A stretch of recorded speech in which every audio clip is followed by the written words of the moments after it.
Então, boa noite. Hoje é dia 25/5.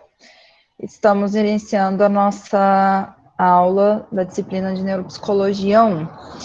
Então, vocês trouxeram a demanda da gente falar um pouquinho sobre a nota de leitura. Tá dando para visualizar aí o modelo? Sim, está, professor. Então, a nota de leitura, pessoal, é um trabalho bem tranquilo, bem simples. Na verdade, um tipo de fichamento que eu peço para vocês fazerem, para os meus alunos fazerem, em diversos, né, em situações distintas, em disciplinas, quando eles são meus orientandos de TCC, em trabalhos de pesquisa, porque é uma forma que eu encontro de acompanhar a leitura de vocês, por isso que se chama nota de leitura. Eu não vou realizar a leitura lá com vocês, quando vocês forem abrir o texto, ler, grifar as partes mais importantes. Eu não vou estar lá, né, na casa de vocês participando disso, mas a nota de leitura me dá uma visão geral de como que está sendo esse processo, como que isso acontece. Porque vocês vão colocar nesse arquivo, é uma tabela simples, aqui vocês vão colocar o nome de vocês, matrícula, o título do texto, né, na citação da BNT ou da APA, e aqui a gente vai, na primeira coluna, vocês vão colocar a página, então, primeiro, vocês vão realizar a leitura do texto, e vocês vão fazer como vocês sempre fazem, imagino que façam, né, que nós fazemos quando a gente realiza uma leitura acadêmica mais pormenorizada, que não é a leitura de um texto de literatura, um texto mais complexo, mais difícil. Então, a gente pega o texto, inicia a leitura e a gente vai grifando as partes que a gente considera mais importantes, né, que sintetizam uma ideia. E vocês vão ver que o Luria, que é o que a gente vai ler mais aqui, o Luria, o Vygotsky, eles fazem muito isso, eles dão muitos exemplos, escrevem muita coisa, mas em certo momento eles vão lá e sintetizam a ideia em poucas frases. Então, essas frases, assim, decisivas, elas vão estar espalhadas pelo texto, e aí vocês provavelmente, na medida em que forem ler, vão identificar essas frases em que eles sintetizam tudo, porque é o estilo de escrita deles mesmo, né? Eles fazem questão de sintetizar uma ideia para ficar mais fácil. Então, vocês vão grifando essas partes que vocês consideram mais importantes, mais esclarecedoras do conteúdo, e aí vocês vão passar isso para a tabela. Como? Você vai pegar naquela parte que você grifou, você vai colocar qual que é a página, você vai transcrever a citação que você grifou de forma direta, então, copiar e colar, Ctrl+C, Ctrl+V, daquela citação, ou se vocês não tiverem um arquivo, não der para fazer Ctrl+C, Ctrl+V, redigita do jeitinho que está escrito lá. E na terceira coluna, que é a mais importante, vocês vão fazer os comentários em relação àquela citação com as palavras de vocês. Então, não é nada de procurar na internet, de achar em outros textos, não. São comentários de vocês, com as próprias palavras de vocês, em que vocês vão relacionar aquilo que vocês leram, que vocês consideraram importante no texto, vocês vão explicar por quê. Por que você destacou essa parte do texto? O que você está entendendo dessa parte do texto? Quais relações dessa citação do texto você faz com o que a gente discutiu aqui na aula, ou com possíveis outros conteúdos de outras disciplinas? Como que vocês estão relacionando aquilo que vocês estão lendo com a bagagem que vocês já têm, né, de conhecimento, de apropriação de teorias? Então, o que eu vou poder acompanhar quando eu leio a nota de leitura de vocês? Eu vou poder acompanhar a forma como vocês estão interpretando o texto, e aí eu vou poder comentar lá na frente do comentário de vocês, contribuir com o que vocês estão entendendo. Então, por exemplo, suponhamos que você entenda uma coisa totalmente diferente do que o autor está falando. Eu vou lá, não existe certo, né, não vou tirar nota por causa disso, nem nada, não vou atribuir nota para o que vocês entenderam de certo ou de errado, mas eu vou corrigir. Então, eu vou escrever lá, ó, não é exatamente isso que ele está entendendo, não é exatamente dessa forma. Se vocês trouxeram um comentário que tem mais a ver com o que o autor está falando, também vou explicar para vocês, é exatamente isso que ele está falando, você está indo pelo caminho certo. Dessa forma, então, eu vou acompanhar a leitura e interpretação de vocês do texto. Porque, para não permitir que vocês façam uma leitura do texto e entendam uma coisa totalmente diferente do que o autor está falando. Deu para entender? Faz sentido? Então, vocês vão colocar na primeira coluna a página, na segunda a citação direta, para eu saber a qual citação que você está se referindo, e na frente, na última coluna, os comentários de vocês. Tem que ter comentário em toda a citação? De preferência, né? Porque se você destacou, é porque você considera ela importante para a compreensão do texto. Então, eu peço que sim, se você destacou, você comente. Tem que destacar quantas? Não tem uma quantidade. Isso vai depender da sua leitura do texto. Lembrando que são textos densos, textos técnicos, complexos, que vai fazer uma apresentação de como funciona o cérebro, quais são as regiões e tal. Então, e são textos longos, eu espero que vocês destaquem muitas partes, né? Porque não adianta você destacar uma no início, uma no meio, uma no final, que eu vou ver que foi mal feito, né? Aí sim, nesse caso, eu tiro ponto, sim. No caso, qual caso que eu tiro ponto? Quando eu vejo que você fingiu que fez, você não leu o texto e simplesmente colocou qualquer parte e falou qualquer coisa. É isso. Mais alguma coisa? Dúvidas em relação a isso? Professora, quais vão ser os textos que vão precisar da nota de leitura, né? Porque eu lembro que você falou que não vão ser todos que vão precisar. Ah, então aí eles estão lá no cronograma. Aí vocês podem dar uma olhadinha lá. Tem o texto e a data de entrega. Professora, Certo, pelo obrigado. cronograma aqui, tem dia 22 de junho, tem a primeira entrega de nota de leitura. Aí nós temos três textos. O primeiro, que é o 1, 2, 3 da construção da mente, do Luria. Depois, a atividade consciente do homem e suas raízes históricas. Isso no módulo 1. Aí depois muda para o módulo 2.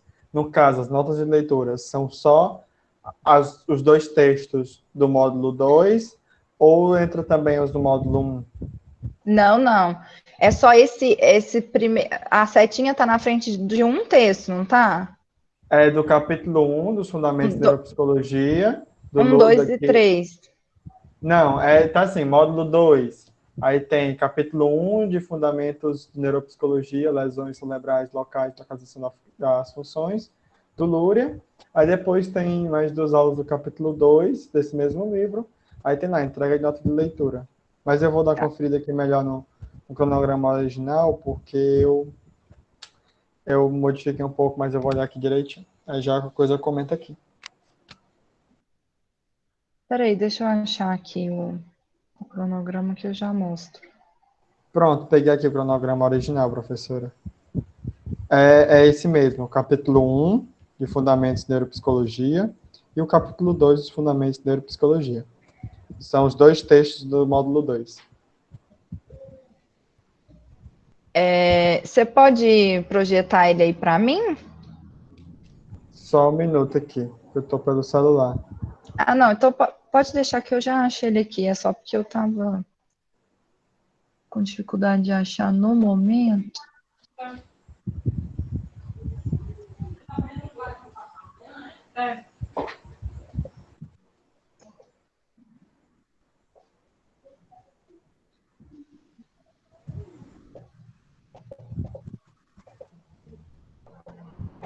Você achou ele? Você achou ele? Ah, Eu não, já tô com ele aqui. Vou tá? compartilhar aqui.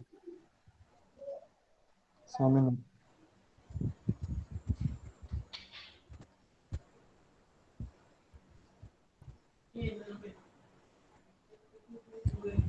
Tô aqui. Isso, então, ó, o capítulo 1 de Fundamentos de Neuropsicologia, Lesões Cerebrais Locais e Localização de Funções, é o texto que a gente vai trabalhar no dia 15 e 22/6.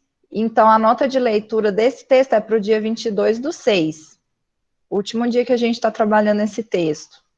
Entenderam? Aí é para esse texto. Depois vai ter uma nota de leitura para o dia 6/7, que é do capítulo 2, texto que nós vamos trabalhar no dia 29/6 e 6/7. Então, vocês vão fazer a nota de leitura do capítulo 1 e 2, mas entregar em datas diferentes, tá vendo? Capítulo 1, 22/6, capítulo 2, 6/7. Então, não vão ter que fazer a nota de leitura dos 2 capítulos de uma vez. Aí, pode descer um pouquinho?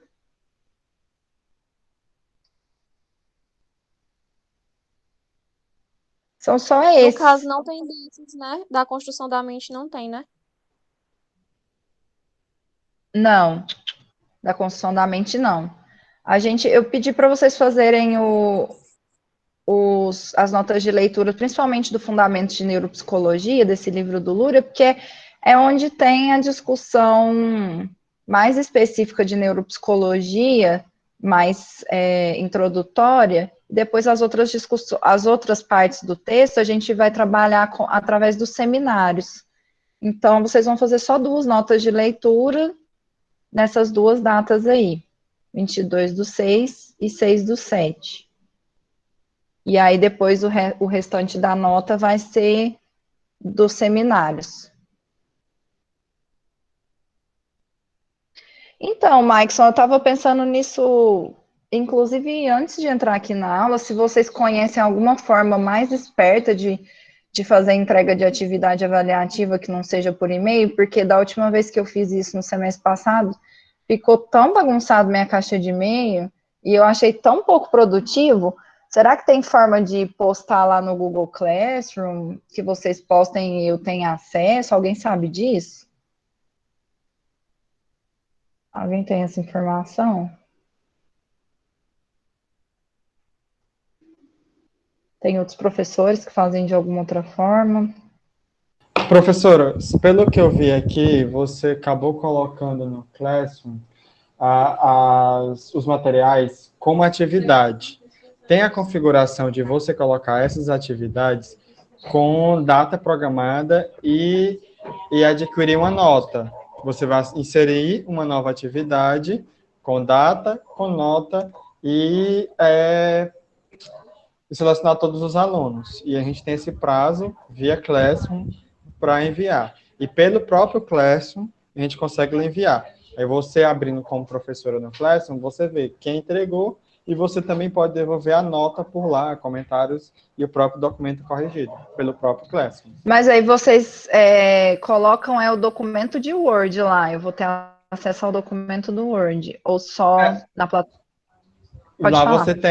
lá você anexa, se você quer anexar. Às vezes não precisa nem do documento de Word para você baixar. Às vezes vai em Google Docs, que você só visualiza. Então, mas essa era a minha pergunta, porque às vezes que as pessoas me mandaram por Google Docs, eu não consegui ficava, o meu computador parece que ficava muito pesado, eu não sei por quê. E eu não conseguia digitar, demorava muito mais para eu corrigir, para eu digitar, e eu não achei que funcionou.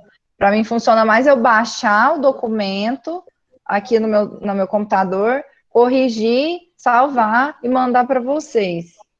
Ou então, ou a gente poderia, duas formas, uma sugestão que eu pensei aqui rápida, sem ser pelo Classroom, que seria a gente enviar para uma pessoa e a pessoa lhe manda tudo junto, ou a gente programa um horário desse dia para ele enviar na mesma hora um e-mail, uma coisa, e aí como eles chegam todos de uma vez, você consegue abrir, ter noção e baixa logo. Até porque são poucos alunos.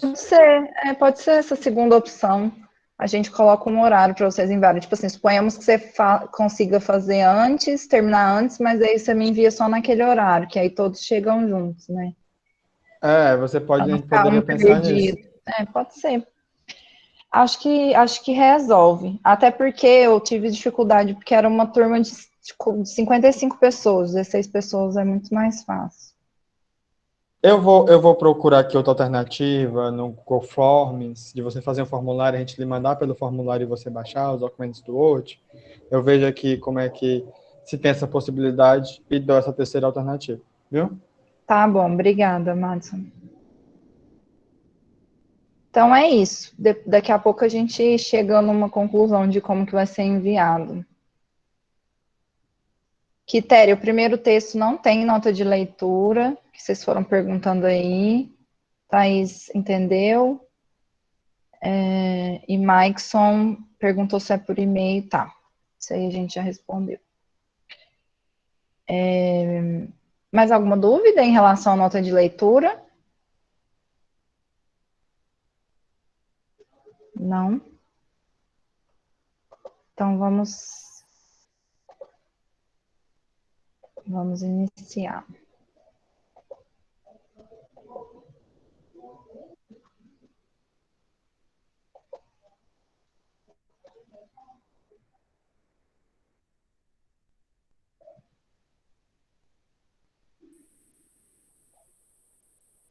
Então, a gente vinha discutindo, pessoal, discutimos na última aula, né, baseado nesse texto da construção da mente, em que o Luria está fazendo uma espécie de autobiografia sobre o seu próprio percurso, e ele vai nos explicando como que todas essas transformações históricas ligadas a esse processo revolucionário que aconteceu na Rússia, a partir de 1917, né? Na verdade, desde 1905, vinham acontecendo greves, manifestações dos trabalhadores, que culminaram em 17 na vitória da Revolução Socialista de Outubro, que vai introduzir mudanças radicais na ciência psicológica daquele país. Então, quando nós falamos que a psicologia histórico-cultural que nasceu na Rússia, ela só poderia ter nascido lá, não por ser uma questão russa, mas por ser o lugar em que, pela primeira vez, uma revolução dos trabalhadores teve um avanço significativo. Vejam bem, que a revolução tenha perdido nos próximos anos a sua essência de luta dos trabalhadores e se transformado num Estado burocrático, tendo Stalin à frente, né, toda aquela perseguição política, que isso tenha acontecido, não invalida o fato de que em outubro de 17 ela tinha um caráter socialista e que por vários motivos, né, históricos que nós não podemos enumerar aqui nesse momento, porque a gente alongaria muito a nossa conversa, essa revolução não pôde avançar e acabou nesse desfecho triste, né, de ter perdido a revolução. Hoje a Rússia é um país capitalista como qualquer outro, então a gente perdeu, né, perdemos a revolução, mas isso não significa que ela não tenha acontecido e tenha levado a muitos avanços. E dentre esses avanços também o avanço na construção do conhecimento. Dentre esses avanços na construção do conhecimento, temos também um avanço dentro da ciência psicológica. Então a gente veio discutindo essa relação, né, como que essas transformações históricas levaram a transformações também no âmbito da ciência psicológica. Viemos discutindo isso, né, que o papel da ciência e da psicologia naquele contexto revolucionário, era um papel prático, que tinha o interesse de desenvolver uma psicologia a partir do materialismo histórico dialético, que essa psicologia fosse marxista, ou seja, que ela tivesse a perspectiva da classe trabalhadora, uma perspectiva de emancipação humana, que não fosse uma psicologia em prol dos interesses da burguesia, mas pelo contrário, né, dos interesses do proletariado, e que para fazer isso, para criar essa psicologia que tivesse alinhada à causa do proletariado, ela precisaria responder às necessidades dos trabalhadores naquele momento, ela precisaria, então, ter uma efetividade prática, objetiva, e ela precisaria enfrentar alguns problemas. Quais problemas foram os principais, né? O primeiro, combate ao idealismo, que é a ideia do inatismo na psicologia, né, da ideia de uma psicologia que trabalha com uma natureza humana, algo que está dado a priori, algo que está, enfim, aquilo que a gente discutiu na última aula, né? Então, de onde vem a consciência humana? Não, a consciência simplesmente está no humano, não responde qual a origem, né? Quais as possibilidades de desenvolvimento. Também deveria se combater o materialismo vulgar, que é o reducionismo biológico do psiquismo, né? A ideia, então, de que a gente é o nosso cérebro, né? O nosso cérebro, nossa estrutura cerebral, ela explicaria totalmente o comportamento ou a totalidade do ser humano, que é uma visão que está muito em voga ainda hoje, né? Tanto o idealismo quanto o materialismo não foram superados e eles existem na psicologia, né? Eles coexistem na psicologia, melhor dizendo. E o Vygotsky, ele entra nesse processo no momento em que todos esses teóricos estão discutindo essas grandes questões, e o Kornilov, que é um pesquisador que já trabalhava em Moscou, que já estava se dedicando a formular essa nova psicologia com base marxista, ele se entusiasma com as teses apresentadas pelo Vygotsky, que o convida para trabalhar no Instituto de Psicologia de Moscou. Esse aqui é o Vygotsky. Nós vimos brevemente alguns dados biográficos dele, né? Vygotsky era uma pessoa muito esforçada, erudita, nasceu em Gomel, começou a estudar direito, estudava também história e filologia, frequentava os círculos intelectuais, lia muita literatura, fazia críticas literárias, críticas artísticas, sabia muito sobre arte. E ele vai se debruçar sobre a questão da psicologia, porque ele entende, então, mesmo através das suas críticas literárias, que existe essa dimensão psicológica da crítica literária. E é através dessa questão que ele vai entrar propriamente na psicologia. Daí a gente comentou, né, que as pesquisas sobre o problema da diferença entre as funções psicológicas elementares e superiores visavam superar o materialismo vulgar e o idealismo. Para o materialismo vulgar, em que se insere o behaviorismo, associacionismo, reflexologia, não há uma distinção entre funções psicológicas elementares e superiores. Nesse sentido, opera-se uma redução dos fenômenos psíquicos complexos aos reflexos, às manifestações mais elementares do comportamento. Então, por outro lado, para o idealismo, que naquele caso era principalmente a psicologia compreensiva, introspectiva, existiria uma distinção entre o que é elementar e o que é superior, né, entre as funções que nós temos em comum com os animais e aquelas que são culturais, mas que o idealismo estabelece que existe uma distinção, mas não consegue dar uma explicação de por que existe essa distinção, justamente porque o motivo está no trabalho. Nós vamos ver mais para frente o que funda essa distinção do ser humano em relação ao restante da natureza é o fato de que nós transformamos a natureza para sanar as nossas necessidades, e ao fazer isso, nós transformamos também o nosso psiquismo. E é aí que mora a origem da nossa constituição humana, nossa constituição propriamente humana, do ponto de vista do psiquismo. Então, só o materialismo histórico pôde dar uma resposta satisfatória para esse problema. Qual que é a origem da especificidade humana? Então, se nós não somos iguais aos animais, se existe uma diferença, qual é essa diferença e qual é a origem dela? Como que ela surge? Nós vamos ver isso de forma mais pormenorizada mais para frente.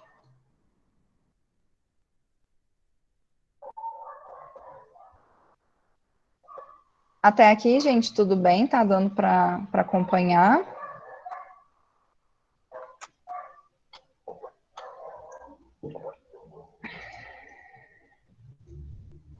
Então, Sim, a gente... professora.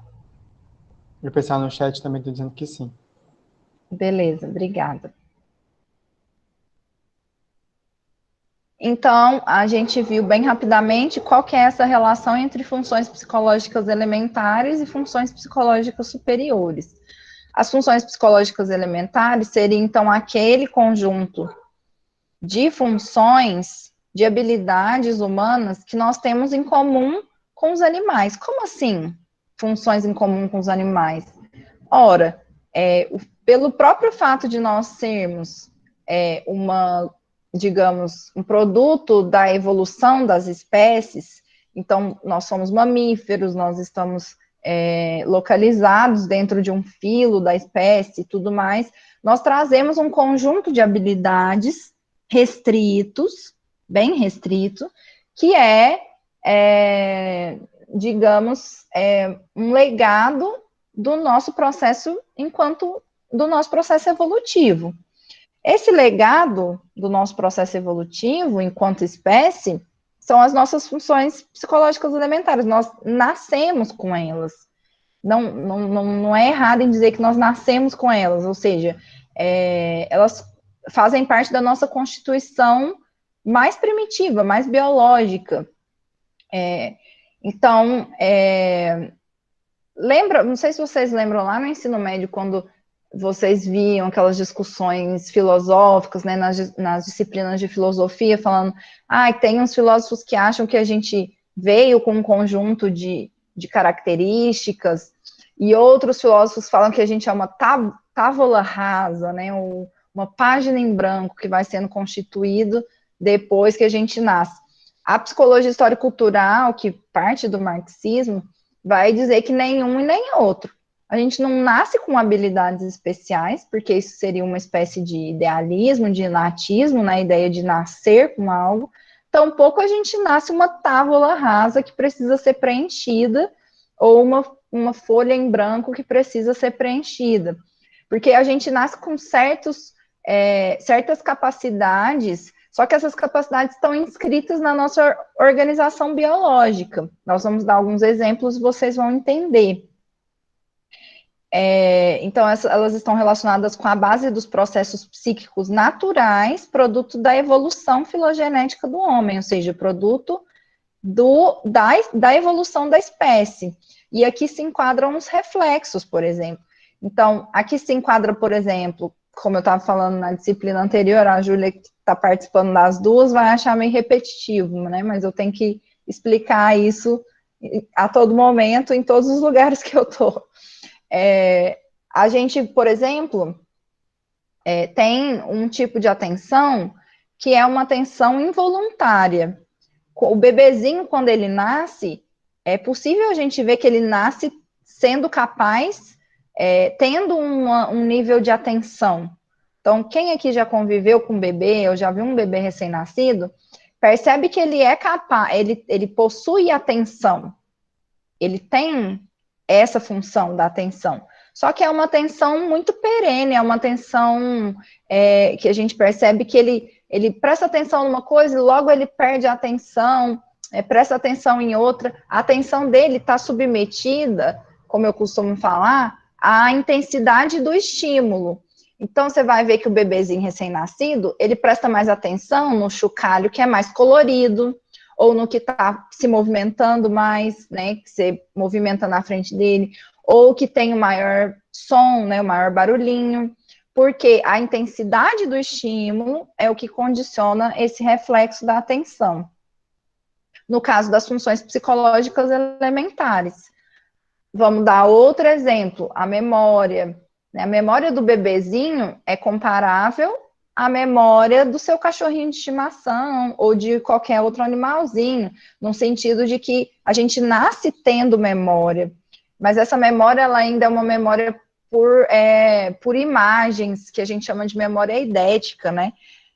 O bebê, ele não tem, mais para frente, ele vai desenvolver uma memória verbal, na qual perpassa o desenvolvimento da linguagem, mas nesse momento em que ele não desenvolveu a linguagem, a memória ainda é muito incipiente, é uma memória por imagens. Então, a gente vê que a criança, que o bebezinho tem uma memória, tanto que ele, por exemplo, reconhece a mãe, reconhece figuras que fazem parte do cotidiano dele, né? Principalmente mais ali, um pouquinho mais velho, com 2, 3 meses, você vê que ele sorri para quem ele conhece. Isso significa que ele tem memória. Se ele conhece alguém, é porque ele já viu antes e ele reconhece, né?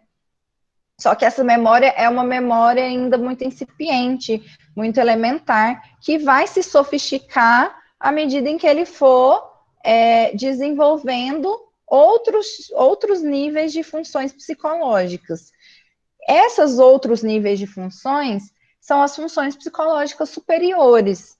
As funções psicológicas superiores, diferentes das elementares, não podem ser encontradas em nenhum outro animal da natureza. Nenhum outro ser natural possui essas funções. Por quê? Porque elas estão relacionadas aos processos culturais. Elas são especificamente humanas, exclusivamente humanas. Elas nascem do trabalho, né? Lembra quando eu falei que o trabalho é o ato de transformação da natureza, né? Que lá os nossos antepassados, quando eles transformaram a natureza para sanar suas necessidades, eles transformaram também a si mesmos. O que é transformar a si mesmo? É porque ao criar algo novo, algo que não existia antes na natureza, nós também vamos tendo que aprimorar as nossas funções. Então, uma memória, digamos, uma atenção, melhor o exemplo da atenção, né? Uma atenção involuntária, como existe nos animais, que você não consegue voltar a sua atenção de forma voluntária para algo, ou seja, a sua atenção ela é vulnerável à intensidade do estímulo. Então, como que você, com uma atenção totalmente involuntária, vai poder pegar uma pedra, pegar um pedaço de pau, unir pedra com pau, com, sei lá, um cipó e criar uma machadinha ou criar um instrumento de caça ou de pesca? Você não consegue. Para você poder realizar o ato do trabalho, você tem que ir aos poucos e progressivamente desenvolvendo um tipo de atenção que não é mais aquela atenção involuntária que você não controla. Tem que ser uma atenção que você controla. Então, você vai necessariamente controlando a sua atenção, sofisticando a sua memória, sofisticando a sua percepção, a sua sensação. Veja como, então, o ato do trabalho, lá nos nossos antepassados, nos primeiros hominídeos, né, e tudo mais, como o ato de trabalhar, de transformar a natureza, que nenhum outro animal faz, foi modificando também as funções psicológicas do homem, de tal forma que nós podemos dizer que o trabalho criou o homem nesse sentido, né?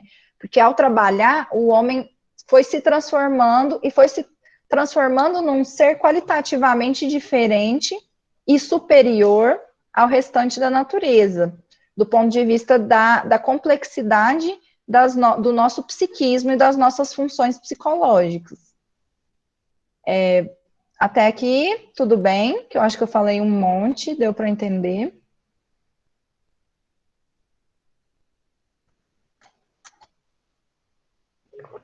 Maikson está perguntando, professora, tem uma parte no texto, se eu não me engano, Vygotsky critica as abordagens fenomenológicas behavioristas porque diz que elas não levam em conta as funções superiores. Eu não consegui desenvolver a crítica e entender ela. Você poderia explicar? Posso.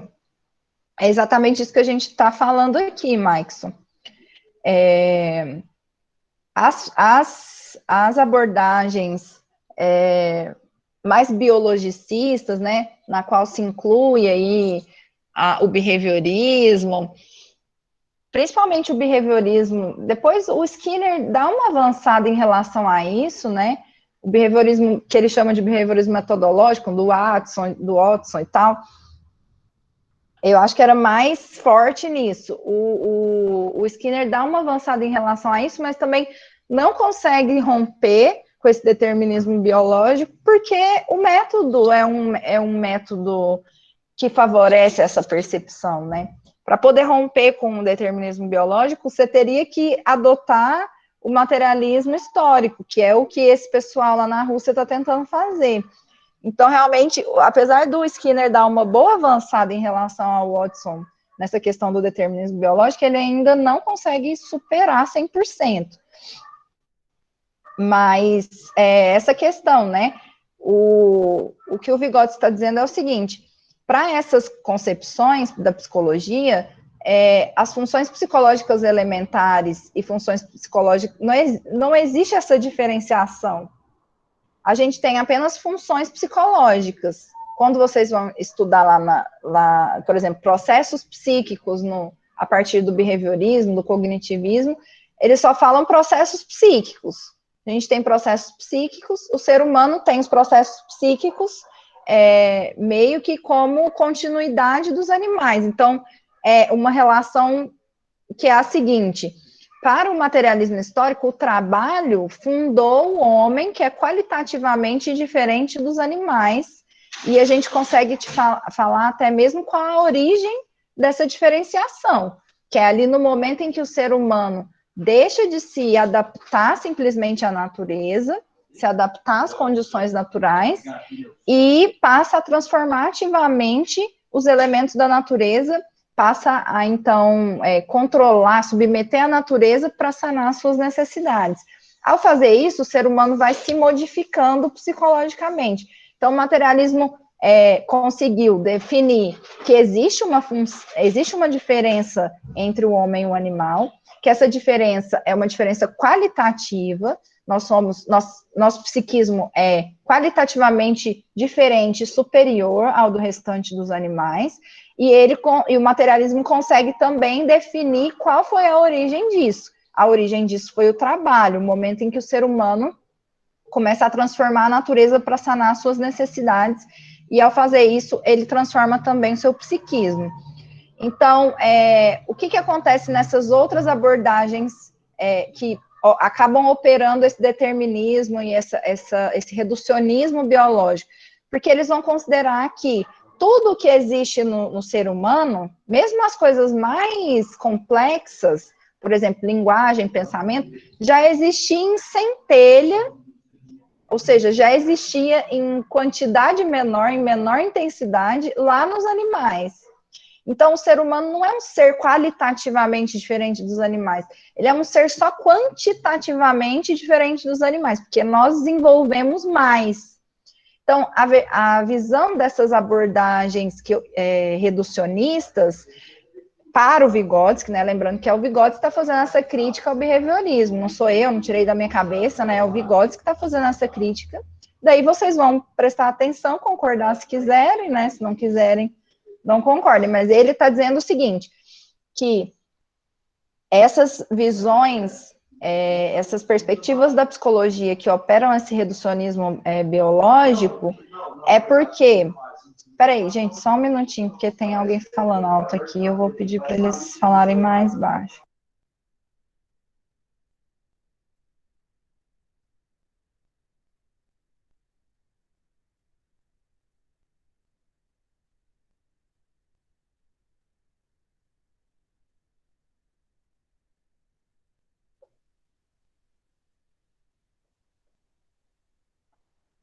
Então, só retomando, gente, Maikson, para tentar responder sua pergunta, para essas psicologias, para o Vygotsky, essas abordagens em psicologia operavam um reducionismo biológico, por quê? Porque considera que o ser humano é uma mera continuidade do ser da natureza, dos animais. Tanto é que, por exemplo, se você for analisar os primeiros, né, experimentos dentro do behaviorismo e tudo mais, se faziam testes, né, experimentos, etc., com animais, e tentava se explicar o homem a partir desses experimentos, desses resultados com experimentos de animais. Ou seja, considera-se que a organização psíquica do animal é comparável, embora menos evoluída, do ponto de vista evolutivo, do que é comparável com a organização psíquica humana. Por isso que é possível fazer uma pesquisa com um rato e transpor e tentar explicar a organização psíquica e o comportamento humano. Então, o reducionismo é esse, né, de que a gente seria uma continuidade evolutiva dos animais, que não teria existido, então, essa ruptura em que o ser humano se torna um ser totalmente diferente dos animais, qualitativamente diferentes, e para o Vygotsky, essa ruptura e essa diferença está nas funções psicológicas superiores, está na cultura, está naquilo que é especificamente humano e que não existe na realidade dos animais, que é o quê? O trabalho e tudo que vem como consequência do trabalho. Por exemplo, o desenvolvimento da linguagem, o desenvolvimento de todas as funções psicológicas que perpassam a linguagem, o desenvolvimento do pensamento, né? Porque os animais não pensam, eles têm funções psicológicas de tipo elementar, mas eles não desenvolveram pensamento abstrato. Tem toda uma discussão do que é o pensamento.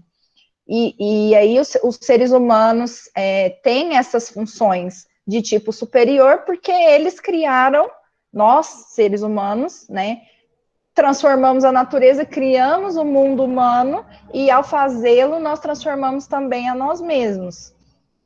Eu sei que é uma explicação complexa, difícil, mas a gente vai vendo isso ao longo de todo o curso. Então, a sua pergunta, ela vai continuar perpetuando aí ao longo de todo o curso, que a gente vai tentando deixar mais claro. Isso vai ter consequências enormes para a ciência neuropsicológica, a gente vai ver, porque o reducionismo biológico vai acabar atuando com essa neuropsicologia mais localizacionista, que fala aqueles grupos neuronais são responsáveis por tal ou tal coisa, e a gente vai ver como o Luria, a partir de uma compreensão totalmente diferente do homem, vai mudar totalmente também esse paradigma, né, do localizacionismo, vai criticar isso.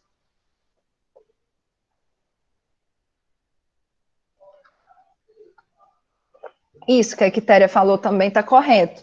Ela falou que entre as críticas está a crítica do método, claro, porque são duas visões totalmente diferentes do que é o sujeito, do que é a realidade. Então, uma das críticas do Vygotsky em relação ao behaviorismo é essa questão do método, que o behaviorismo vai tentar aplicar o método científico natural, né, das ciências da natureza, para entender os fenômenos psíquicos humanos, justamente pelo que eu acabei de falar. Porque para o behaviorismo, nós somos uma continuidade evolutiva do mundo da natureza. Então, se eu uso o método natural para pesquisar a natureza, eu posso usar o método natural para pesquisar o ser humano. Então, por isso que o método não muda. Já para o materialismo histórico, não. A partir do momento em que houve a ruptura do trabalho, em que nós nos diferenciamos totalmente dos animais, então agora nós não podemos utilizar o método natural, né, das ciências da natureza, para explicar o homem. Inclusive, ao fazer isso, na história da psicologia, nós incorremos em erros gravíssimos, né, como, por exemplo, a ideia, eu não estou falando que foi o behaviorismo que fez isso, mas foi o reducionismo biológico, né, que, de certa forma, corrobora a ideia de que existem raças superiores e raças inferiores dentro da espécie humana. Por quê? Porque se o nosso desenvolvimento obedece às mesmas leis do desenvolvimento natural, descritas por Darwin, então aí cria-se o darwinismo social, que é se o negro não aprende e o branco aprende, é porque ele tem uma diferença biológica em relação ao branco. Esse tipo de teoria de supremacia racial vem disso, da ideia de que nós somos uma continuidade da natureza.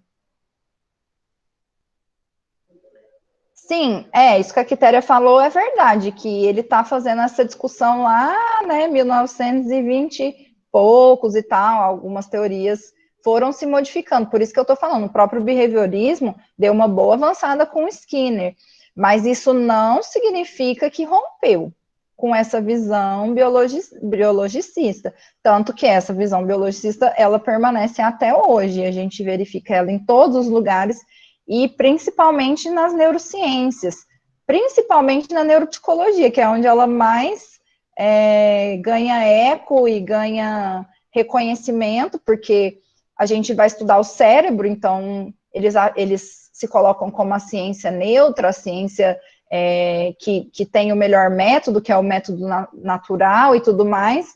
Então, nas neurociências e na neuropsicologia, por exemplo, a hegemonia é, por exemplo, das teorias mais cognitivistas e tudo mais.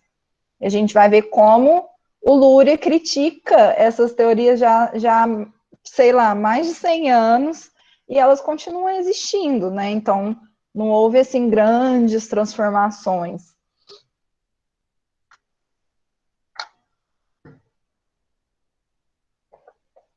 Tudo bem, gente? Deu para explicar mais ou menos?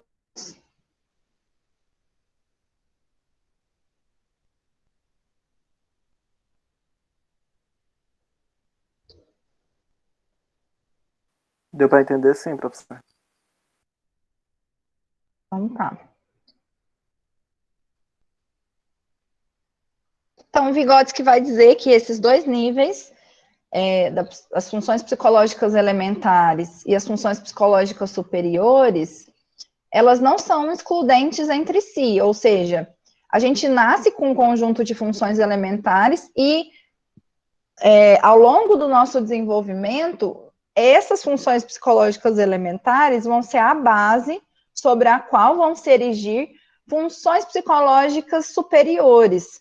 Essas funções psicológicas superiores, elas são as funções exclusivamente humanas, que, como a gente já falou antes, advém do fato de que nós não somos mais uma mera continuidade da natureza. Nós rompemos com a natureza, no sentido de que nós, através do trabalho, do ato de transformar a natureza, e não simplesmente se adaptar à natureza, o ser humano foi criando um novo tipo de psiquismo e nós fomos submetendo o nosso comportamento à nossa vontade. O que isso significa? Ora, os animais, eles não se comportam da forma como eles querem, eles se comportam da forma como está inscrito no seu DNA, na sua constituição biológica. Eles se comportam da forma como estabelece os princípios dos seus instintos, dos seus reflexos e tudo mais. Nós não. O nosso comportamento, digamos assim, a forma como nós agimos no mundo, tem outras motivações que não são só as motivações biológicas. E muitas vezes são até motivações opostas ao que está demandando a nossa biologia. Um exemplo que eu vou dar para isso ficar mais claro. Por exemplo, quando a gente desenvolve a atenção voluntária, aquela que eu estava falando para vocês. Lá no bebezinho, lá no animal, a atenção é involuntária, no sentido de que ela é uma atenção que depende da intensidade do estímulo. Quando a gente vai crescendo, à medida em que a gente vai se desenvolvendo, a gente vai desenvolvendo um outro tipo de atenção, que é a atenção voluntária. Então, vocês já desenvolveram esse tipo de atenção. É por isso que, mesmo sendo 8 horas da noite, vocês estando biologicamente cansados, com sono, provavelmente com fome, talvez com sede. Então, o seu corpo biológico está pedindo umas 5 coisas diferentes. E diferente dos animais, você não sente fome e sai correndo para comer qualquer coisa. Você não sente, sei lá, sono e dorme independente de qualquer coisa. Não. Independente de todas essas necessidades biológicas que você, porventura, possa estar sentindo agora, independente disso, você está voltando a sua atenção voluntariamente para uma aula de neuropsicologia, uma terça-feira à noite, numa aula remota, num computador.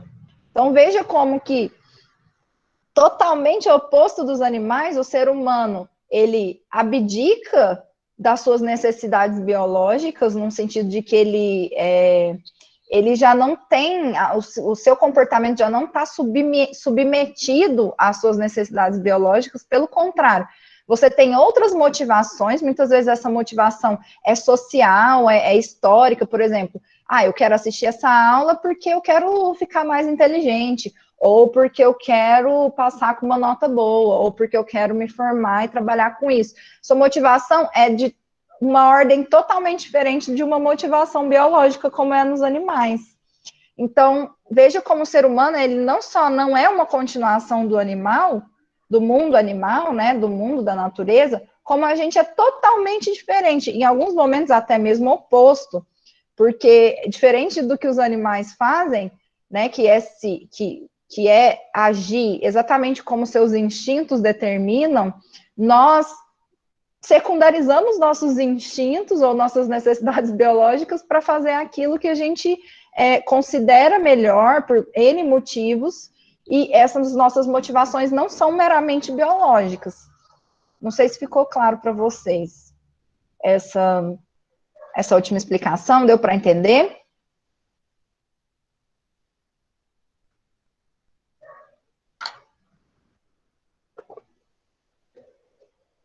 Então, esse exemplo é muito bom, porque certeza que vocês estão aí com fome, sono e sede, né? Então, toca no coração de vocês.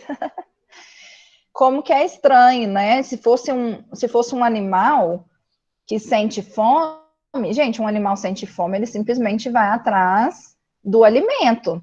E ele come esse alimento de qualquer jeito, cru, do jeito que tiver. Principalmente se a gente falar de um animal não domesticado, né? Vamos pensar no nosso cachorrinho, nosso gatinho, que a gente já domesticou e ele só come se for ração boa ainda, né? Tem coisa que eles nem comem. Mas você pensar um bicho que está na natureza, né? Um animal que está na natureza, sentiu fome, ele vai lá para a sua jornada de conseguir um alimento, que a gente já viu que é muito difícil no caso da maioria dos animais, né? Se alimentar é muito difícil. E eles vão seguir os seus instintos. O ser humano, pensa, a gente sente fome. Primeiro, a gente sente fome, aí a gente pensa, nossa, o que eu vou comer?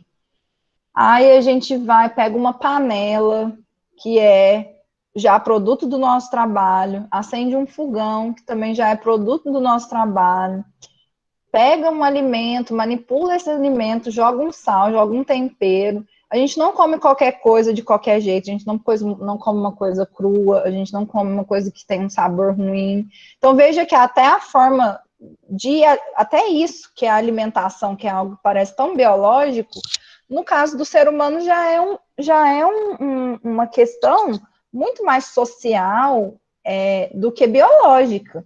A gente vai fazer do jeito que a gente gosta, com o tempero que a gente gosta, com a panela que a gente mesmo produziu, com a chama que a gente mesmo produziu, nós, não individualmente, né, mas enquanto gênero humano, e a gente não come qualquer coisa de qualquer jeito. Veja como até o ato de se alimentar, que é algo tão, aparentemente tão biológico, no caso do ser humano, já é uma ação totalmente não vinculada ao biológico, vinculada aos nossos gostos, aos nossos as coisas que nós vamos desenvolvendo ao longo da vida, as nossas preferências, né? Igual o Maxon está falando, o animal não está nem aí. A gente ainda vai cozinhar o alimento, esperar ficar pronto, assistir uns programas na televisão para aprender a fazer melhor, pegar uma receita, né? Tudo isso é cultural, tudo isso é especificamente humano. Nenhum animal vai se preocupar em temperar uma comida.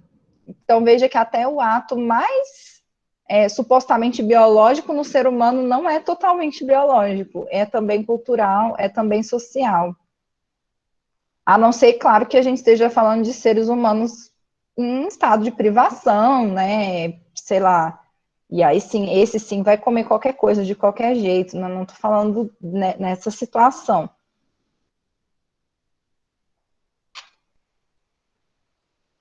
Então, veja como é por isso que nós estamos falando, né? O ser humano, ele tem funções psicológicas exclusivamente humanas que estão ligadas ao fato de que nós transformamos a natureza, nós não nos adaptamos a ela, e dessa forma nós criamos um comportamento, uma forma de estar no mundo, que não é submetida às nossas necessidades biológicas ou a possíveis instintos, mas que está ligada à forma como nós vivemos, à forma como nós nos organizamos na sociedade, a forma como é possível termos acesso ou não ao que foi produzido historicamente pela humanidade. Então, essas funções psicológicas superiores, elas são exclusivamente humanas, nós não encontramos elas em outros animais, em outros seres da natureza.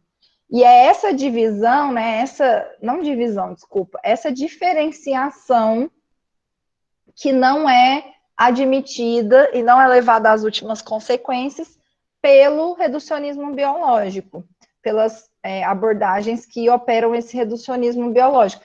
Elas acabam confundindo todo esse processo como se tudo isso aqui pudesse ser explicado pela biologia, ou seja, como se todo esse complexo pudesse ser explicado por encadeamento de reflexos, né, comportamentos, enfim, toda aquela questão. O que eu quero dizer com isso? Ao operar esse reducionismo, acaba que essas abordagens criticadas pelo Vygotsky vão pegar uma coisa altamente complexa e reduzir ela ao que tem de menos complexo. Então, vai pegar, essas abordagens vão ver, né, vão identificar que a gente tem um funcionamento muito mais complexo dos animais, mas vai reduzir essa complexidade ao mais simples, ao mais elementar, e explicar o mais complexo pelo mais simples, né? E aí, o materialismo histórico vai fazer exatamente o contrário disso. Vai dizer, para você explicar o mais simples, você tem que partir do mais complexo. Então, só compreendendo o que são as funções psicológicas superiores, as suas especificidades, o que existe no ser humano que não existe no animal. Sempre a pergunta para o materialismo não é o que tem de igual, de semelhante, é o que tem de diferente. Mas o que tem no ser humano que não existe na natureza? Então, aí vão fazer vários experimentos, a gente vê nos primeiros livros dos psicólogos russos, justamente experimento com macaco, com chimpanzé, para poder verificar isso. O que existe no homem que não existe no chimpanzé? O chimpanzé consegue fazer até que ponto? E o homem ultrapassa o chimpanzé no quê? Então, vão fazer esse tanto experimento com os animais para mostrar isso, o que tem de diferente, enquanto que o reducionismo biológico se preocupa com o que tem de semelhante, porque acredita que o homem só tem diferenças com os animais, que são diferenças quantitativas e não qualitativas. Acho que eu estou me repetindo aqui, mas acho que já deu para entender. Então, mas é importante a gente saber que o Vygotsky não está dizendo que essas funções psicológicas elementares, que são os reflexos, somem no ser humano, à medida em que ele vai desenvolvendo funções superiores. Ele está dizendo que elas são a base sobre a qual se erigem essas funções, e que essas funções psicológicas elementares, elas estão enterradas nas funções psicológicas superiores. Em que sentido? A gente possui, mas no geral a gente não utiliza essas funções. Então, depois que a gente já desenvolveu funções superiores, a gente no geral utiliza elas. A gente utiliza a memória verbal, a gente utiliza a atenção voluntária, a nossa atenção não volta a ser involuntária do nada, a não ser, claro, que tenha processos degenerativos ou alguma lesão cerebral, isso pode acontecer, né, da gente não conseguir voluntariamente voltar nossa atenção para algo. Mas num desenvolvimento, digamos, sem esse tipo de intercorrência, a gente vai desenvolver uma atenção voluntária e não vai voltar a ter atenção involuntária. Ela está lá como uma base, mas ela não é a que a gente utiliza, né? Não, a gente não faz uso disso mais. Só lá no início da vida, né? Quando a gente é bebezinho.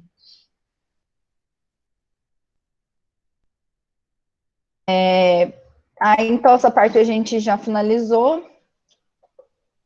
E vamos passar para a segunda parte da aula de hoje. Então, vocês estão seguros para passar para a segunda parte? Já deu para entender mais ou menos essa primeira parte?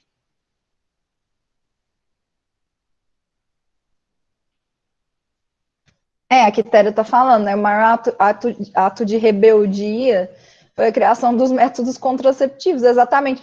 Veja como o ser humano não é, em absoluto, um ser meramente biológico. Nós temos um organismo biológico, isso é óbvio, é fato, né? Nós temos funções psicológicas que são biológicas, mas veja como a gente deixou de ser um ser biológico igual os outros animais há muito tempo. Os animais vivem para copular, vivem para se reproduzir.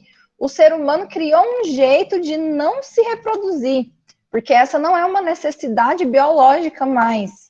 Então, veja que loucura, né? O ser humano criou um jeito para que a gente não reproduza a nossa espécie, que é basicamente o motivo de qualquer outra espécie existir.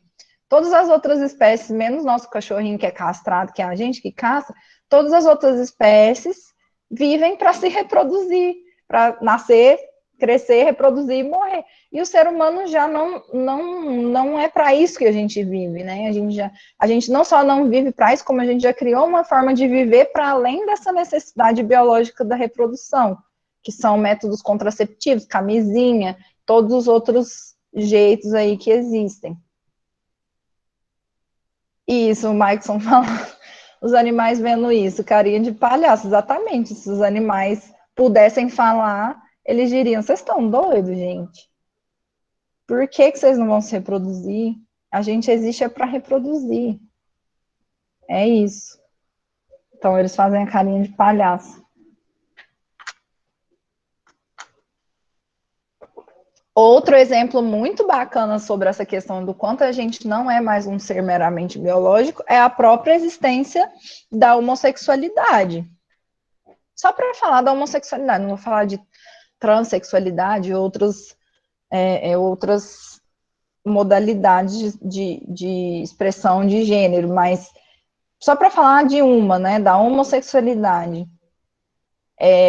O ser humano, pelo próprio sentido da existência humana já ter se libertado dessa questão da reprodução biológica, a gente é capaz de gostar de pessoas do mesmo sexo, porque a gente não se atrai pelo ímpeto instintual de reproduzir a nossa espécie, como os animais se atraem, eles se atraem pelo ímpeto da reprodução, não é, ai, te achei interessante, te achei bonita, teve uma conversa legal, eles se atraem porque o cheiro do feromônio, sei lá o que, qual hormônio que faz eles se atraírem pela necessidade de reprodução. No caso do ser humano, não.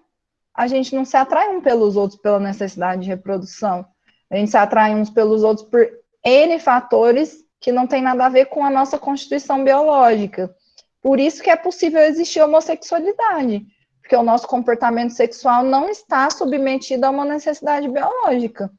Nosso comportamento sexual não está submetido a nada. A gente é, digamos, livre nesse sentido de que a gente pode se atrair por quaisquer seres, inclusive um que tenha a mesma genitália que você, digamos assim, que não vai possibilitar uma cópula, né, digamos, uma reprodução da espécie. Então, nós somos seres sociais, muito diferente dos animais, né, totalmente distinto, porque a nossa existência não está submetida a necessidades biológicas mais. Nós somos seres biológicos também, nós temos organismo biológico, mas a nossa existência não está submetida aos instintos e às necessidades biológicas. Já desde que a gente deu um salto de macaco para homem, né, através do trabalho. Beleza? Então, vamos ver isso melhor agora, nessa segunda parte.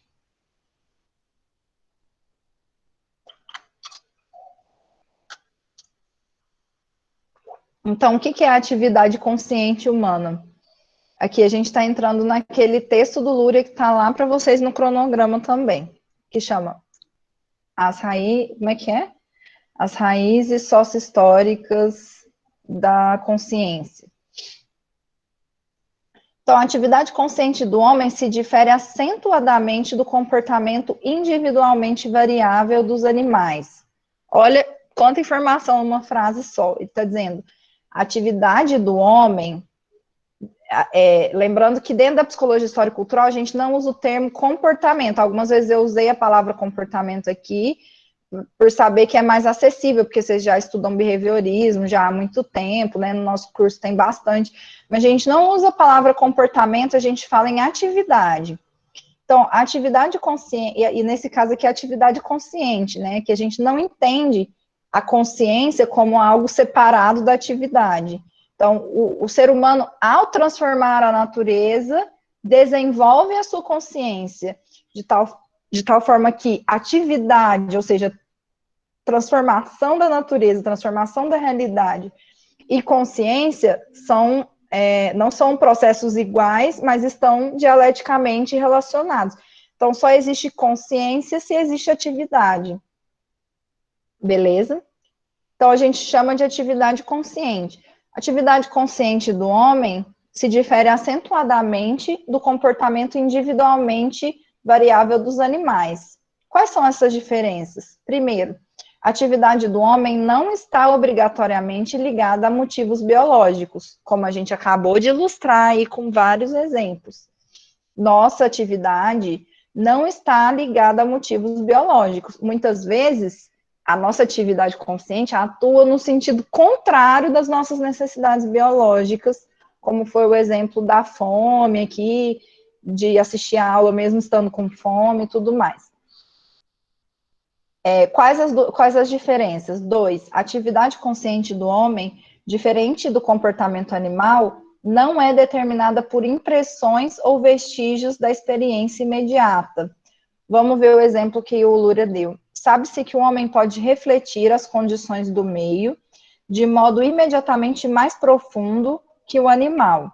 Ele pode abstrair a impressão imediata, penetrar nas conexões e dependências profundas das coisas, conhecer a dependência causal dos acontecimentos e, após interpretá-los, tomar como orientação não impressões exteriores, porém leis mais profundas.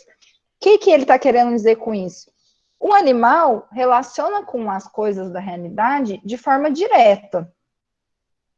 O animal não é capaz de fazer uma análise profunda de alguma coisa da natureza, né? Ele trabalha com o imediato. O ser humano não. A atividade consciente do homem, ela não é determinada por impressões da experiência imediata. Vamos dar um exemplo muito simples para poder entender isso. Suponhamos que que a gente não está na pandemia mais e você vai sair da sua casa para ir para o UFC ter uma aula. Aí você vai olhar para o céu, você olhou para o céu e viu que está meio nublado. Não está chovendo? Não. Você não tem a experiência imediata da chuva. Mas, ao olhar para o céu, ver que tem uma nuvem que está mais acinzentada, fazer conexões intelectuais complexas do tipo, estamos no mês de tal, e nesse mês costuma chover no Ceará. Logo, pode ser que hoje chova, então vou pegar a minha sombrinha, meu guarda-chuva. Toda essa análise que você foi capaz de fazer, o animal não é capaz de fazer. Ele lida com a natureza da forma mais direta possível. Ou seja, se chover, ele vai se esconder num buraco. Se não chover, ele vai continuar vivendo a vida dele. Ele não tem condições de fazer de penetrar, né, de abstrair a impressão imediata, ou seja, a impressão imediata é de que está um solão.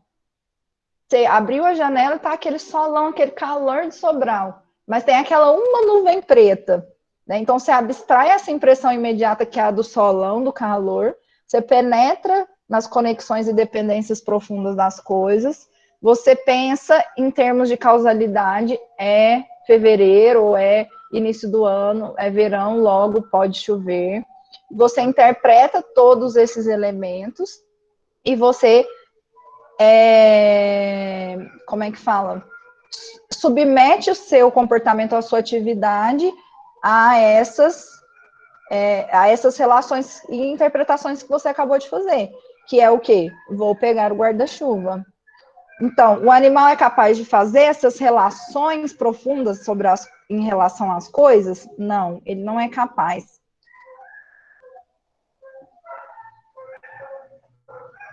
Até aqui tudo bem, gente?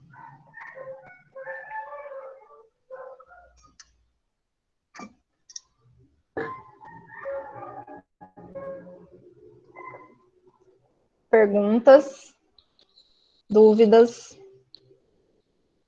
comentários? Não?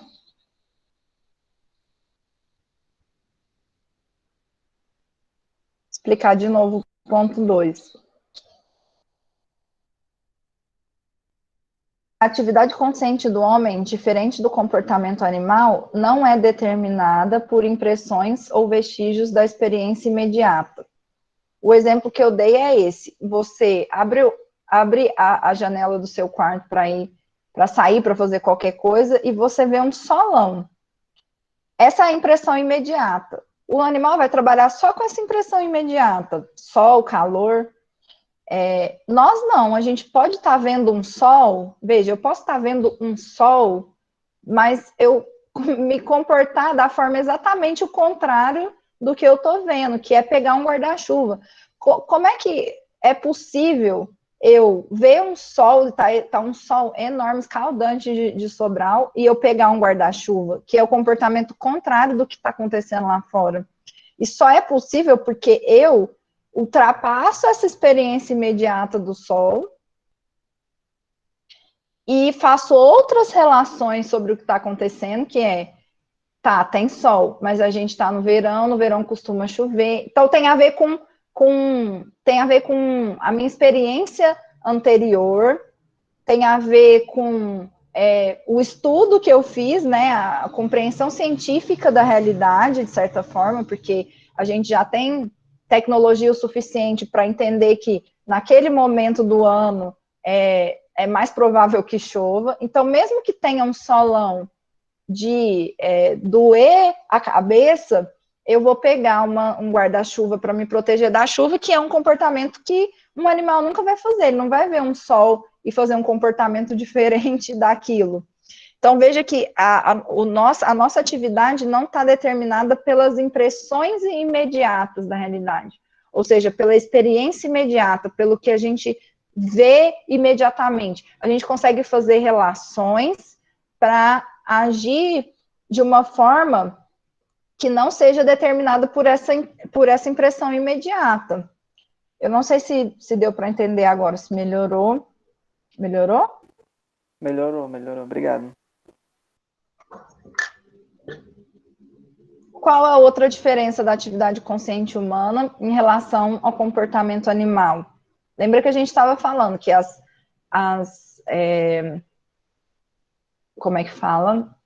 As perspectivas em psicologia que trabalham com reducionismo biológico não está interessada em entender as diferenças, mas trabalha em cima das semelhanças. Existem semelhanças entre nós, os animais, mas existem diferenças qualitativas. Nós estamos vendo elas agora. Então, a terceira, a grande maioria dos conhecimentos e habilidades do homem tem a ver com a segunda, né, que a gente acabou de tratar. A grande maioria dos conhecimentos e habilidades do homem se forma por meio da assimilação da experiência de toda a humanidade, acumulada no processo da história social e transmissível no processo de aprendizagem.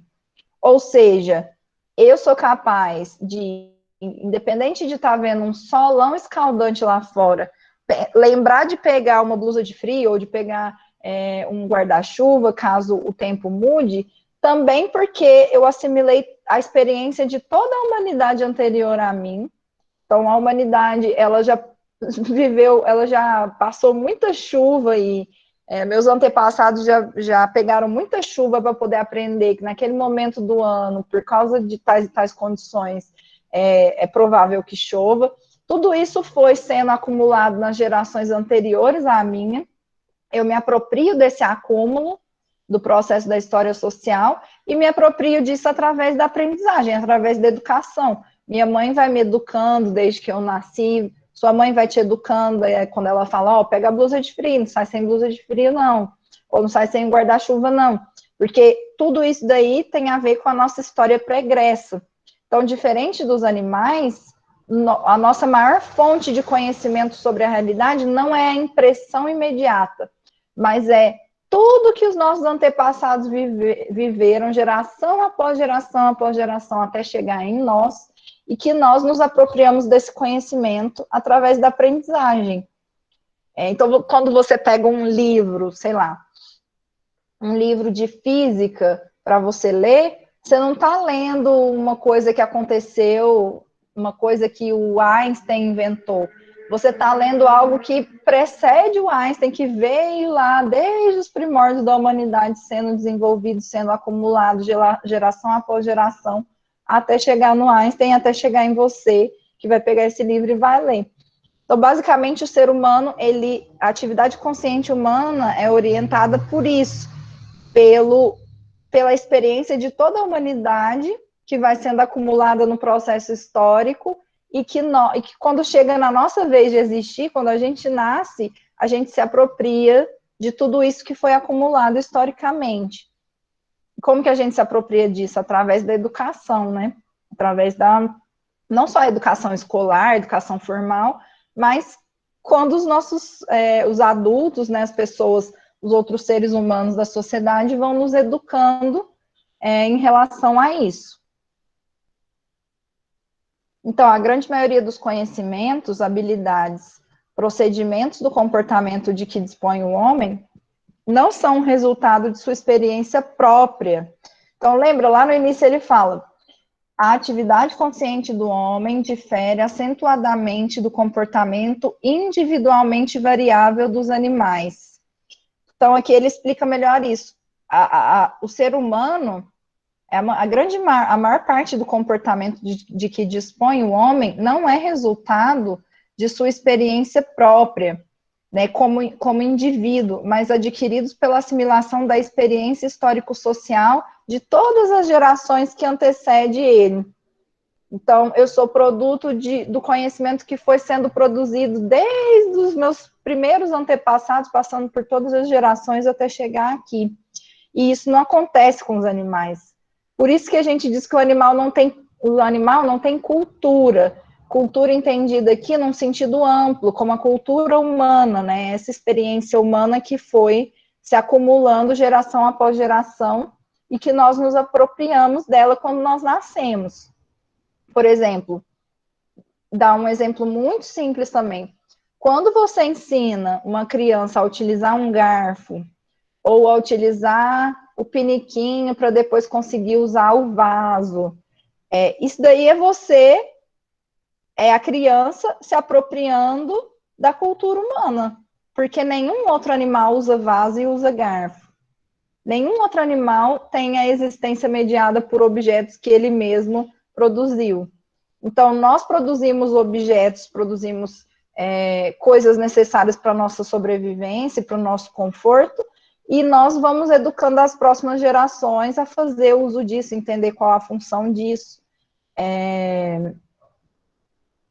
Toda vez que um novo filhote humano nasce, nós temos que ensiná-lo a ser humano, a se apropriar da experiência histórico-social de todas as gerações anteriores a ele. Deu para entender isso, gente?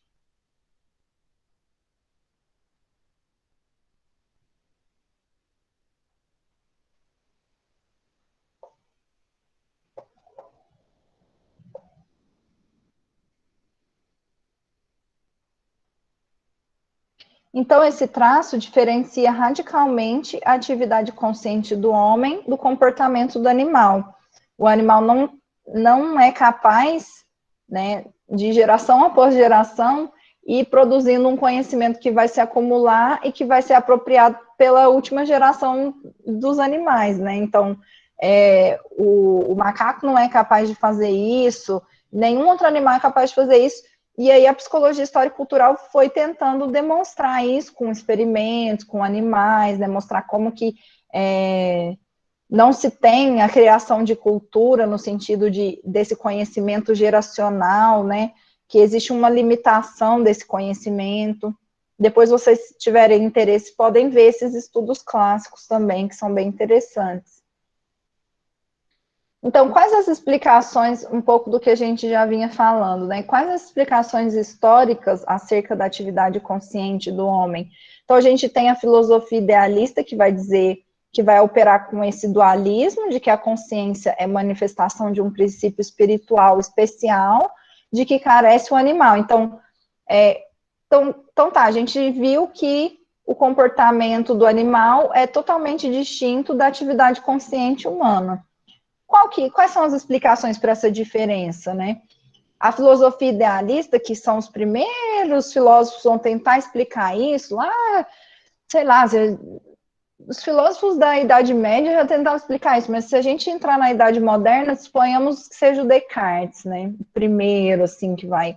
Ele vai dizer, o que acontece é que no ser humano existe um princípio espiritual especial que não existe no animal. Qual princípio é esse? A razão.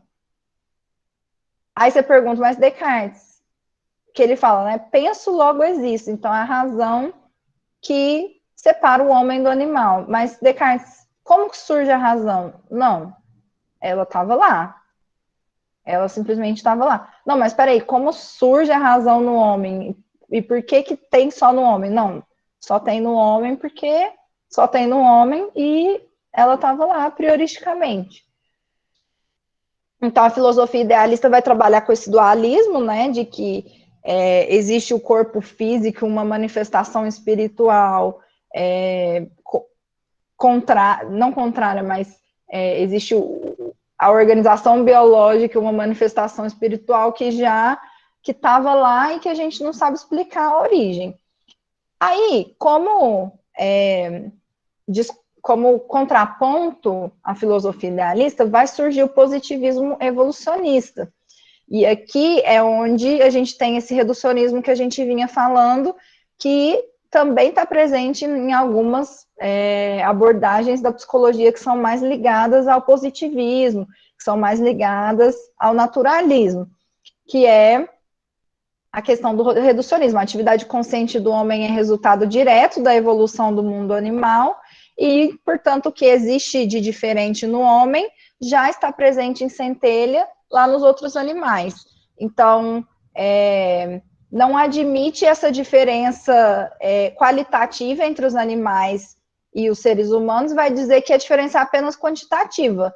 Como, por exemplo, razão. A razão existe no homem, mas já existia em centelha lá no rato, lá no macaco. Ou seja, a gente é uma mera continuidade desse processo direto, desse processo de evolução do mundo animal, que é o que a gente já vinha falando.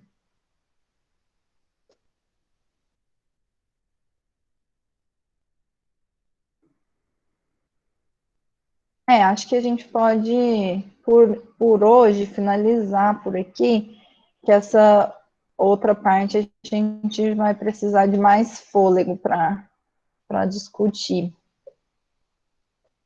Gente, deu para acompanhar a aula de hoje? Está muito pesado, está muito denso, muito complexo. O que vocês estão achando?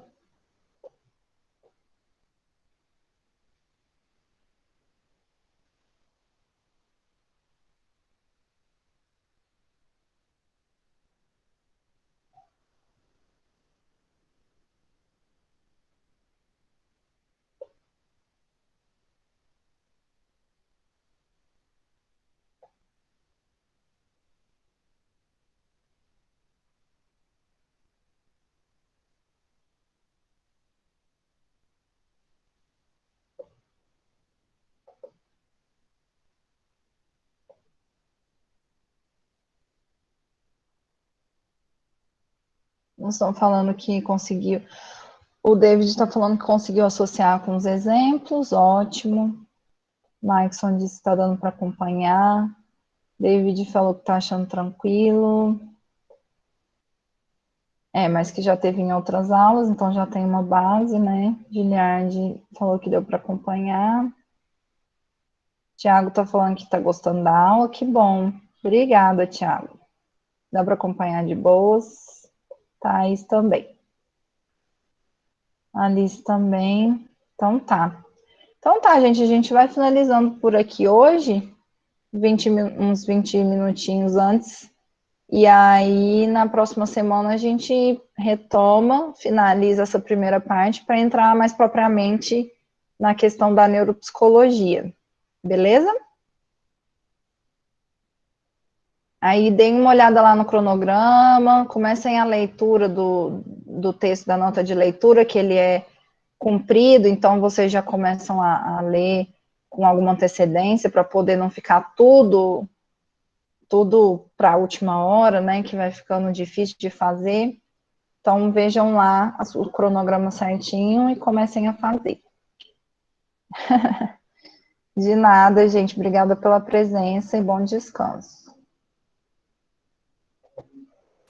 Tchau, pessoal. Boa noite.